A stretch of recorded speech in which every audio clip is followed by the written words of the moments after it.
legal base is something extremely important for the country's innovation and development.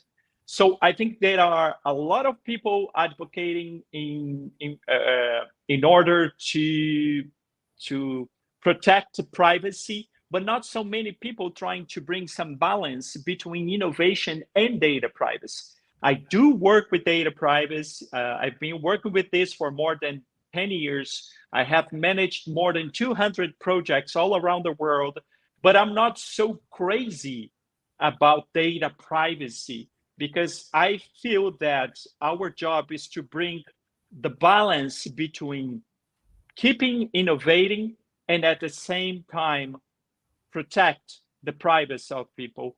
So this is not me. I wouldn't go this way, but it makes parts of the system. One I part is would going agree. to I would agree. I is think the roles are different. Activism is one side of the story. Then legislating laws is another side of the story. And then we are somewhere in the middle, interpreting, advising, and guiding clients to navigate through this legal, say, system, and making sure they are able to run their business in a balanced way while complying with the AI legislation, the regulation, the privacy regulation, and you name it, all the regulations, and still be able to do business in spirit of the law while being innovative, while being creative. That's our role, and that's where we play a part.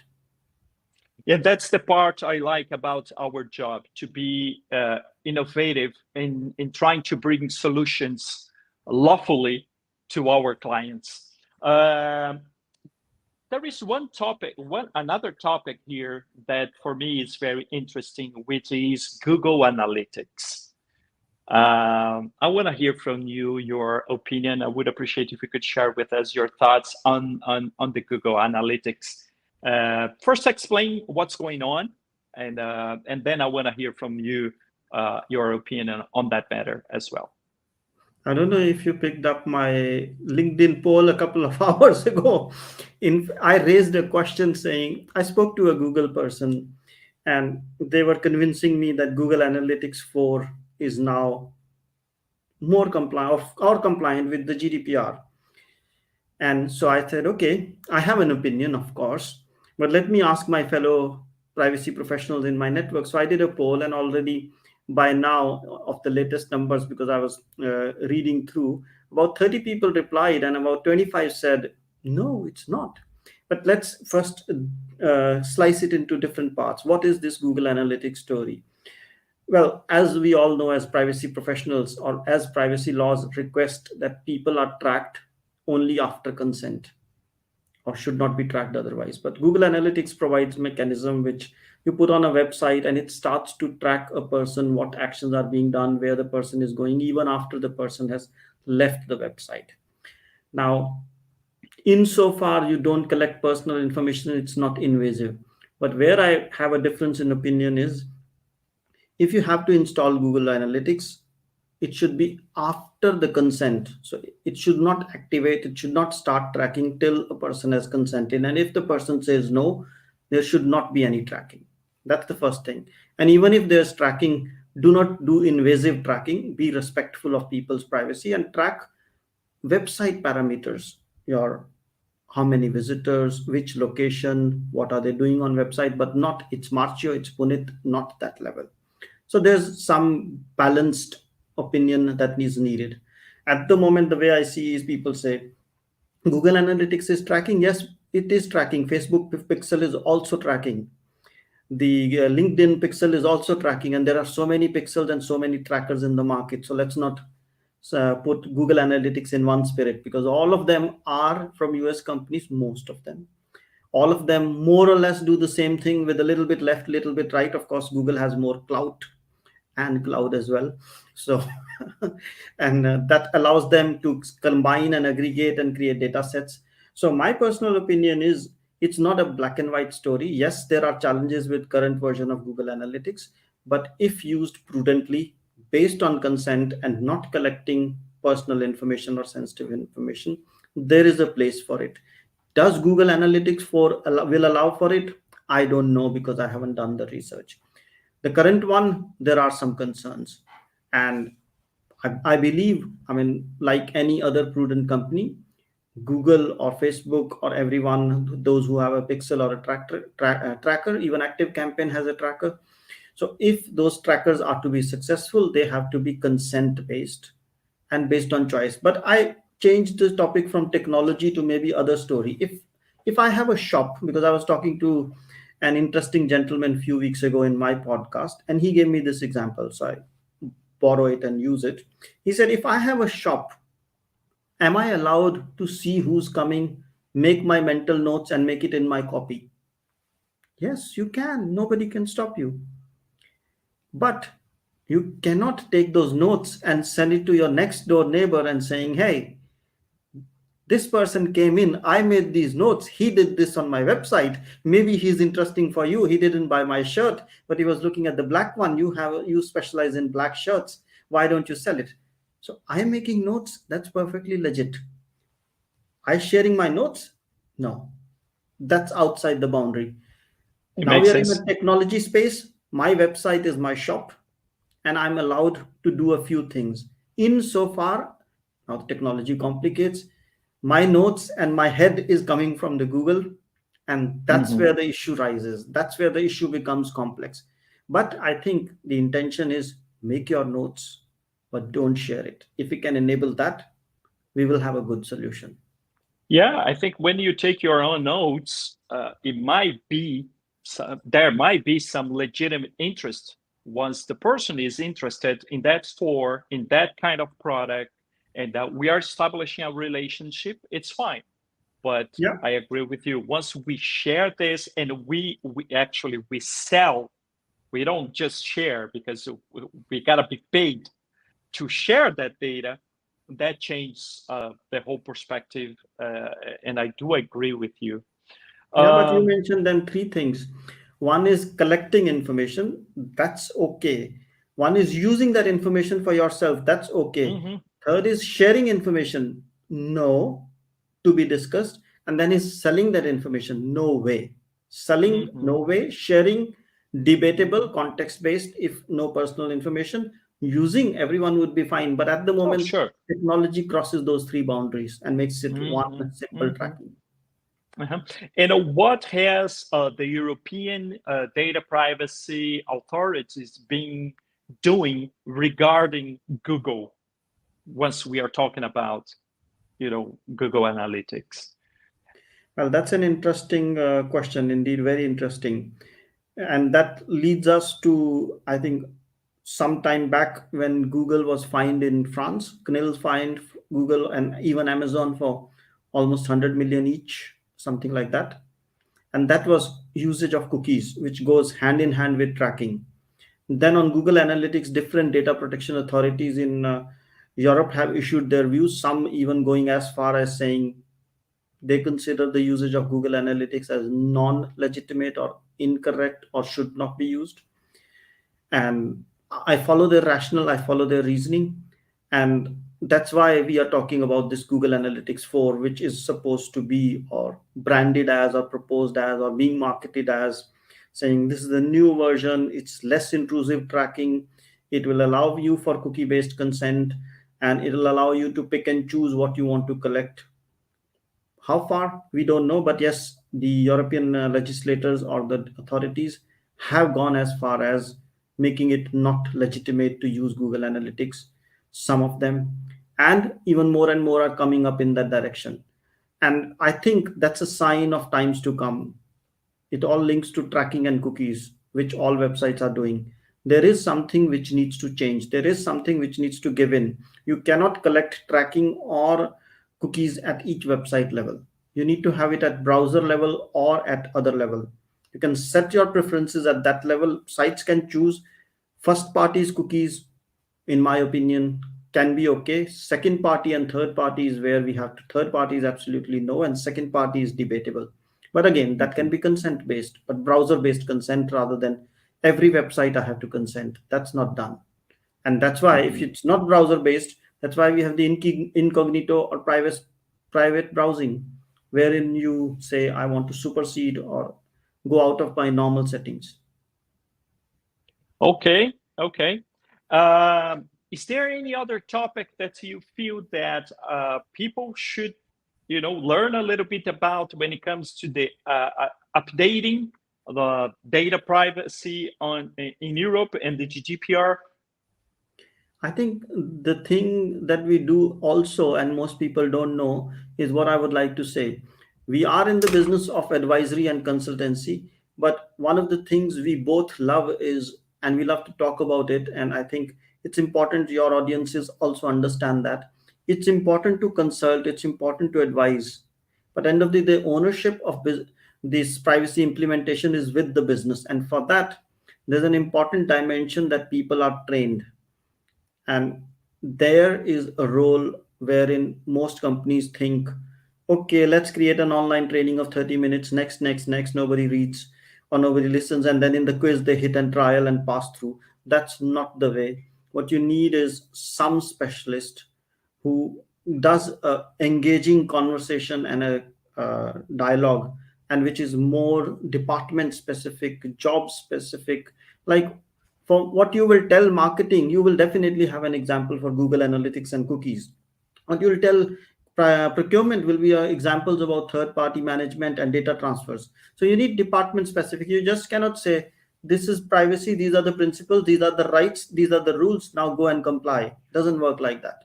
So I It would like needs to to say, make and maybe part you of. would like to add as well. So the Sure. training part is the core of making sure it happens, and then it leads to what we all say, establishment of a privacy culture. Definitely. I think one of the biggest part of a data privacy program is to build a data privacy corporate culture. People need to understand what data privacy is, but more than that, they need to understand how data privacy is applicable to their daily routine, which is exactly what you said. For a procurement department, it's one thing. For marketing is a different thing. For HR, another thing. So they need to understand how data privacy is applicable to their daily routine and how they need to procedure regarding data privacy issues that might come up every day. So, I am passionate about training people on data privacy. I think we are changing the way that companies deal with data privacy. I definitely uh, think that you don't change a corporate culture from the bottom to the top. It needs to come from the top to the bottom. It doesn't change from outside to the inside. It needs to happen inside the organization. And there are different ways of doing that. But before you start training people, we need to decide what kind of data privacy program we want to have. Is it just going to be a data privacy program to comply with the law? That's one thing. But no, it's more than that. This is strategic for my company. I want people to see that that we are a company that definitely wants to protect that data. So that changed the whole perspective of the program, because if we want to do that, the company actually is not just the brand, it's not just the building, it's mostly the people, the professionals. And therefore, you need to change the mindset, especially in some cultures where data privacy is not a big issue or something extremely important. I've been working in the US and I feel that there are a lot of things that need to be done in order to change the way that American companies process personal data. I've experienced this change in some countries, and it takes a while. It takes some time to do that, and training definitely is one of the most important things.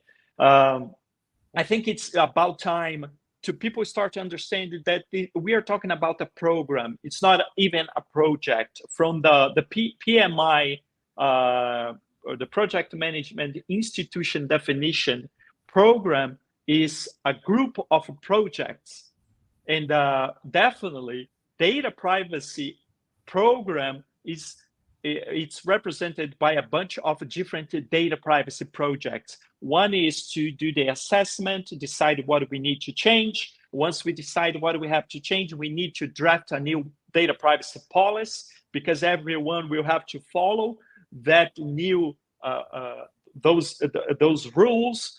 But then we need to train people and explain to them why we need to change from point A to point B. And definitely, I do agree with you that only a data privacy advisor with experience would be able to help an organization to carry such work. Absolutely. And I think what happens is I I have a unique method when somebody approaches me saying, we want to work with you. What I say is, so we will do a quick awareness workshop. And they say, why do you need it? So somebody says, can you become our European representative? And I say, yes, of course. But I need to do an awareness session with you, 4 hours, and all your top managers have to join. Or somebody says, would you like to be our consultant? I said, yes, 4 hours of workshop. And but they say, why does the CEO have to sit through this? I said, because it's CEO's business. And if he's not interested in spending 4 hours on this and helping shape that program which you're saying and the policy and the approach. So what I do is I educate them on privacy, then I explain them what you explain them, like the privacy policy and everything. And then I said, these are the things to do to start the program. And then, of course, in my book, the Be Ready for GDPR, I have projects that you need to run. And all that, then I set it up and say, now who will own these projects? And in about 4 to 8 hours, of course, they get it. But first question is, why do I need to spend that full day with you? I said, if you can't afford one day, you think you will hire me, and if everything is fixed on my team, that's not the way it works. You need to own it up, and the culture starts from the top. If you, as top 5 or top 6 people, cannot attend for half a day, how can then your staff be listening to me? Because I have to have the experience saying, when we were this person, this team said this, and they assigned the task to you. And then I have leverage to talk to your colleagues. But people think tick in a box, be our EU representative. Doing Problem what? solved. Yeah, doing what? What do I know about you to be your EU representative? Sometimes people just want to engage a third part just to say that this is not my problem and the problem is already solved. But this is something that we need to build together. I'm going to be the representative, but at the end of the day, you are the CEO. So I'm just part of your team. So it's not something that is, I'm a third part, but that means that I'm a part of the company, because we are on the same team. So we need to understand what I'm doing and why I'm doing those things. So I totally agree with you. Any data privacy program needs to start with awareness.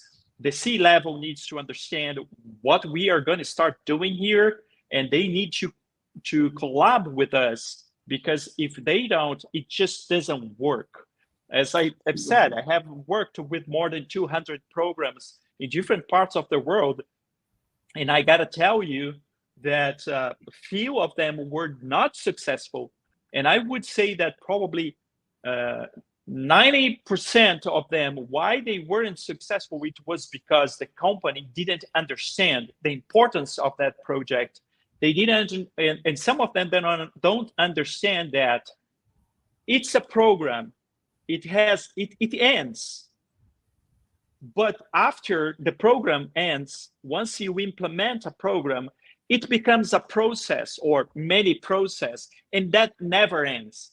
So that means that every time you have to, keep doing the same thing all the time. So that's why it needs to make part of a daily routine.